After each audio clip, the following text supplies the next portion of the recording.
एक शासक जिसने युद्ध से अहिंसा का मार्ग अपनाया, जिसने अपनी तलवार को धर्म चक्र में बदल दिया। क्या आप जानते हैं कि भारत के सबसे महान सम्राटों में से सम्राट अशोक केवल एक योद्धा नहीं बल्कि शांति के प्रतीक भी थे।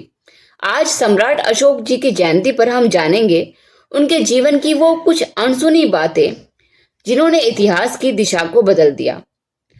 सबसे पहले बात करते हैं सम्राट अशोक के प्रारंभिक जीवन के बारे में।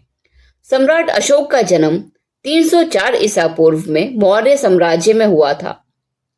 वे सम्राट बिंदुसार के पुत्र और महान चाणक्य के सिद्धांतों से काफी प्रेरित थे। बचपन से ही वे बहुत बुद्धिमान, वीर और रणनीतिकार थे। लेकिन उनके जीवन की असली परीक्षा तब शुरू हुई जब इन्होंने अपने भाइयों को हराकर मौर्य साम्राज्य का शासन संभाला। कलिंग युद्ध और अशोक का परिवर्तन। अशोक का सबसे बड़ा युद्ध कलिंग युद्ध जो 261 ईसा पूर्व हुआ था। ये युद्ध जीतने के बाद उन्होंने जो दृश्य देखा उसने उनकी आत्मा को झकझोर दिया।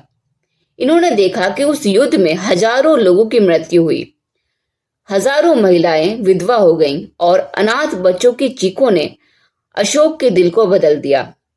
उन्होंने कहा था कि मैंने ये युद्ध तो जीत लिया लेकिन मैं अपनी आत्मा को नहीं जीत सका।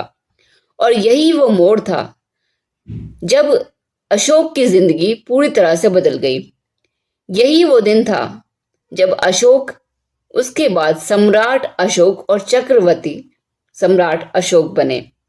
इन्होंने इसी दिन ये प्रण लिया कि वो हिंसा का मार्ग छोड़कर बौद्ध धर्म को अपनाएंगे और अहिंसा, करुणा और धर्म के मार्ग पर चलेंगे।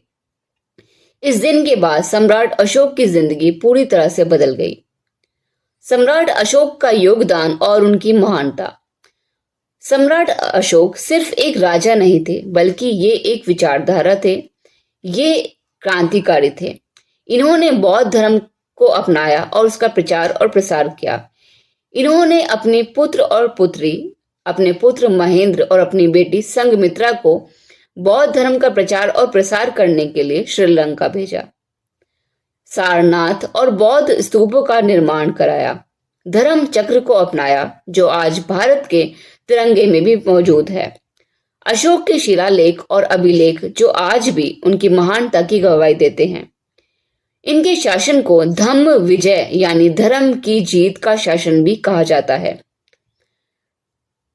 सम्राट अशोक की जिंदगी से हम लोग क्या सीख सकते हैं? सम्राट अशोक हमें ये सिखाते हैं कि सच्ची शक्ति हथियारों में नहीं है बल्कि मन की शांति में होती है। एक सच्चा नेता, एक सच्चा क्रांतिकारी, एक सच्चा राजा वही होता है जो प्रेम और करुणा से पूरी दुनिया को जीतता है, ना कि तलवार की नोक से। तो दोस्तों, क्या आपको लगता है कि आज के नेताओं को, आज के लोगों को सम्राट अशोक से सीख लेने चाहिए? आप सम्राट अशोक की जिंदगी से क्या सीख लेते हैं? कमेंट में राय जरूर दें। और अगर आपको ये वीडियो पसंद आई है तो इसे लाइक, शेयर और मोटो टॉक्स चैनल को सब्सक्राइब जरूर करें।